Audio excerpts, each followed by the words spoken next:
Hi, it's Alexis. In this video, I'm going to explain you what you should be doing if your ex is contacting you during your no contact or radio silence. And you'll see what I'm going to share is slightly different than what you can hear on YouTube at the moment with different coaches. I think my approach, of course, is different. It's a little bit more practical and more pragmatic. You'll see, I'll detail everything. See you after the jingle. igetmyexback.com. Everyone deserves a second chance. So first, the starting point is an ex comes back all the time. Every time, every single time, they'll touch base, they'll see what's going on. Before I explain, I remind you that there's a quiz for you to know if you have any chance to get back with your ex. I don't say much, hopefully you get more than a score of 20. The link is in the first comment. Let's start. I want to start. So he may even say, or she may even say, I love you, I miss you. Don't ignore it. Especially if you want to get back together. Maybe you're not sure if you want to get back together, but if you want to get back together, don't ignore. The thing is, you have to understand that we are human beings. Maybe he or she is lost and that's why they contact you. It's not because they are jumping out of their skin that they want to be with us. Maybe they're just unsure. Maybe they have this anxiety, this fear that was created because of radio silence or no contact. So when they do that, don't ignore them. Radio silence, should it be strict or not? You know the answer already. Don't listen to those who recommend a strict radio silence without a response. The thing is, humans are afraid of rejection. So when your ex is contacting you and is breaking your radio silence, don't reject them. You're gonna basically ruining all your chance to get back together. And I saw some videos online where they tell you, yeah, do radio silence or no contact for 1 month or 3 months, strict, you don't answer, you ignore them, and then you contact them or you wait them to contact you.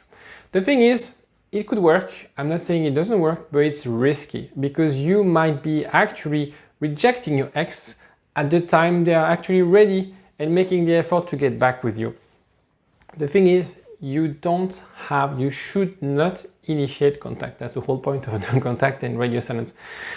Of course, different situation, different couples, different people, different answers. If you don't know exactly what to do, if you feel that this is too vague and want to have more detailed approach, have a chat with me.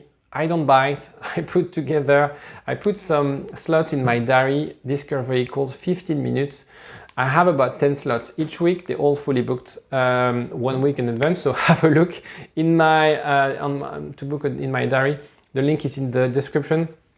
I'll be really happy to discuss whether or what you should be answering to your ex or what you should be doing if you're starting or in the middle of radio silence.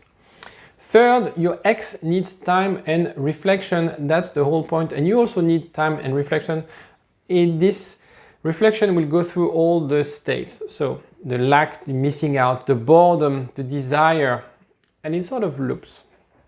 They'll be going in their head maybe sometime through the week or during the same day. They'll feel like, oh, I miss him. And you feel like, I'm bored alone, like watching my Netflix. And they're like, oh yes, I want to cuddle him. And then I'll be like, oh, I miss him. And I'll be like, oh, I'm bored. It's going to loop again and again and again. If your ex contacts you, it means that the cycle has started. They have this lacking of intimacy, lacking of emotion, the boredom, the desire, all these things, all these emotions will force them and push them to act and bring their phone and contact you. Which means that your radio silence is working. Ding! But it may just be the first circle. And I would argue, and I guess of course you don't know, but to wait 10 cycles. Because if you get in touch with your ex too quickly, you won't be tapping into an intense emotion of boredom, desire, and lacking emotion. If you just speak with them after a day or two, they won't be really dying to see you. You want really to tap into that strong emotion of them really being scared of losing you. This is what would work.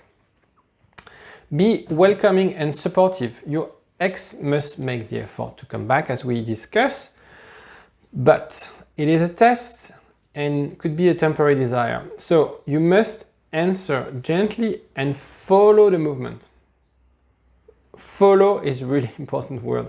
You shouldn't lead the movement. You shouldn't amplify the movement. You shouldn't ignore the movement. You have to follow it like a wave. You're a surfer. You're just using the strength of the wave and you're going to surf that wave. Okay, you're not paddling against it. You're not trying to blow on the wave to make the wave stronger. And you're not getting into a boat to get to the wave quicker. You just, as a surfer, follow the movement and try to ride that wave. Without really revealing all your cards, obviously, as I mentioned a lot, a poker player, when it comes to getting back with the ex, don't say, I've been waiting for your call for ages. Let's get back together, things like that. You have to remain mysterious, because if you show all your cards at the beginning, a little bit as a poker player who would say all in on their first hand, there's nothing left. You don't need to force. You are both in a pathway to progress. Okay, take one step at a time. That's what I do for a living with my clients. We take a step at a time, and I know it's hard because you really want to go all in, right? And there's a lot of conflict, internal conflict within yourself. One voice telling you, yes, let's minimize the time we spend apart and tell her or him, how much I love them, and let's get back together as soon as possible. And the other voice, listening to Alexis, saying like, no, take one step at a time. Sometimes it's very hard to have those two voices fighting. That's what I do, is I help my clients to get this one to shut up. 5, the right state of mind. The mindset is critical, is the key factor. If you want to compare people who are successful getting back with X and people who are not successful, it's not so much about what they did, it's really about the state of mind. It's really about what actions they are taking in order to solve that situation. So maybe you need to have those mantras in your head and maybe stick them on the fridge or on the mirror in your bathroom. I'm not pursuing my ex. I am rebuilding my life. These are the things you have to tell yourself again and again and again. You're not stuck, you're moving forward, you're progressing. And the thing is, you're gonna start becoming on equal footing with your ex, and she or he will not decide. You together will decide together about your future. It is a massive difference versus he or she deciding because they decided to break up with you, and you dispose and you're just like following the movement, versus we are on equal part and we're going to discuss together and make it work together, because the second is way more powerful. The second provide sustainable relationship and long-lasting relationship.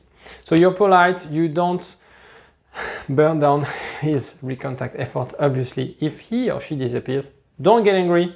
You show that you're stable, you show that you're mature, strong, confident with yourself. Again, it's easier for me to say that. I'm just filming myself in my kitchen. It's easier for me. I'm not the one suffering the breakup. And that's why it's so helpful sometimes to have someone like me, a sidekick who would basically show you the right thing and show you the objective things, rather than being falling down in the trap of getting angry, getting really emotional, when actually they're just playing. They are just trying to fool you. You're stronger than that. I will analyze every message I receive and respond with the same intensity. It's very important. One paragraph, one sentence. The same tonality, the same tone, the same intensity, the same emotion. Don't escalate. It's very important.